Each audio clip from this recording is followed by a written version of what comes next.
What's going on, everyone, and welcome back to Wizards Latest. I'm your host, Ben Robertson, and first off, big thanks to Underdog Fantasy for sponsoring the episode. Don't forget to scan that QR code and sign up today. Let's chat about the Walker Kessler rumors. Dybantsa went off over the weekend. Trey Johnson did as well. Let's chat about both of them. We'll jump into the comment section as well from the previous episode. Appreciate all your support here on the page. Do me a favor, hit those like and subscribe buttons while you're down in that comment section. We're up and over 750 subscribers here on Wizards Latest. And what do you guys think about the Walker Kessler rumors? Kind of the name that I've seen swirling over the weekend. It's another name that we talked about back in the offseason, really. I love the fit, honestly, alongside Alex Sarr.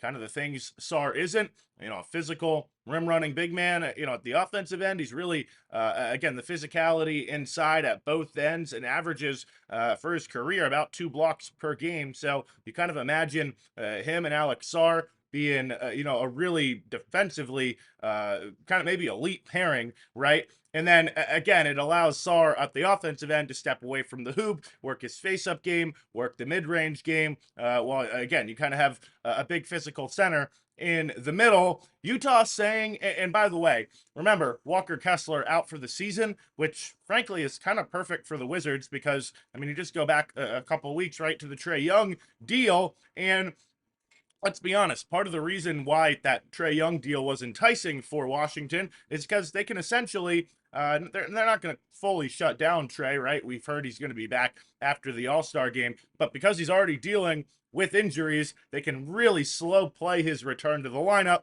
And we all understand the situation with the pick.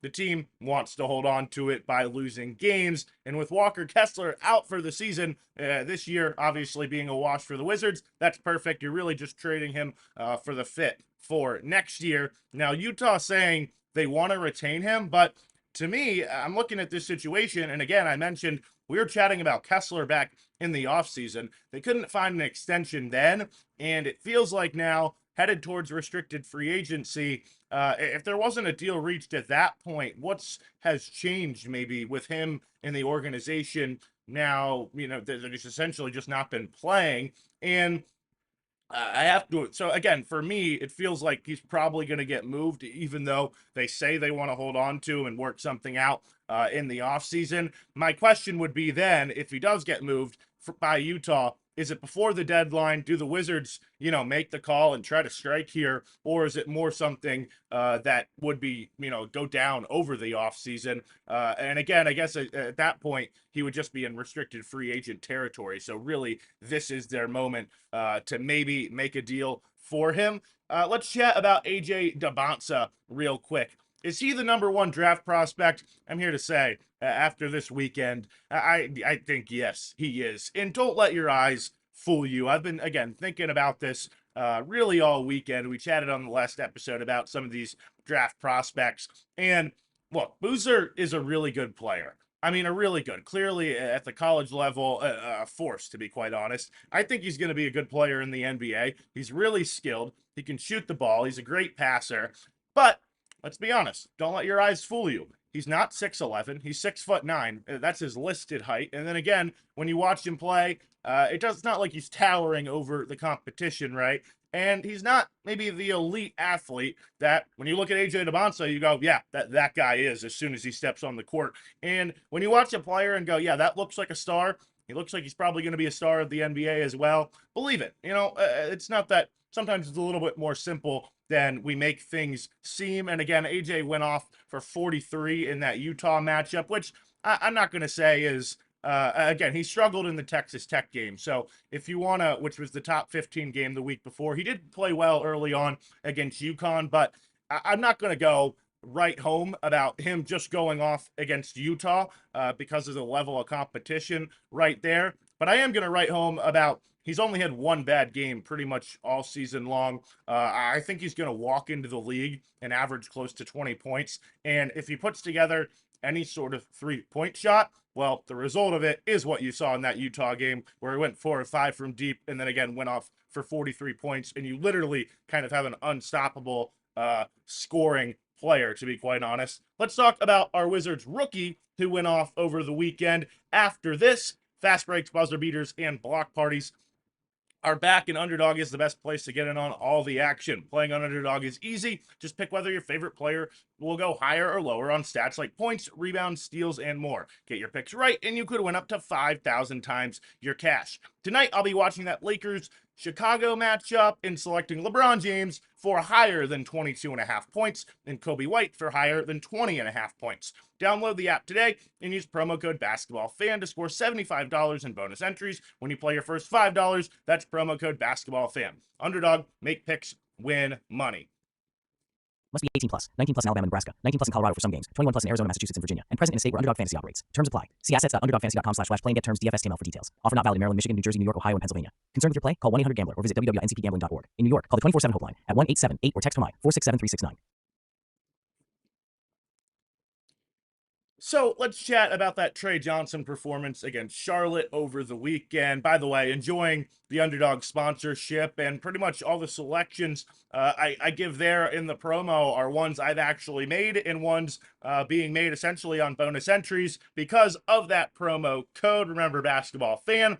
Make sure to use that when you sign up. Let's chat about Trey Johnson. Like I said, quickly just looking back at that box score in the Hornets matchup. Remember, a 119-115 final score, but Trey Johnson goes off for 26 points, 6 assists as well. It was a little bit inefficient for him, but it was fun. I mean, 6 of 15 from 3 and only 8 of 22 from the floor, but it was kind of fun to see really him go full gunner mode, to be quite honest, and kind of have that leeway he had in college to say, hey, this is your offense, take the shots you want with it. And the best part to me in that stat line is when you throw in the 6 assists, because clearly, again, that was kind of something coming into the NBA. Will Dawkins said, hey, I drafted this guy because I think there's more than just his scoring, and you saw that a little bit, his scoring start to open up some of his playmaking to some extent.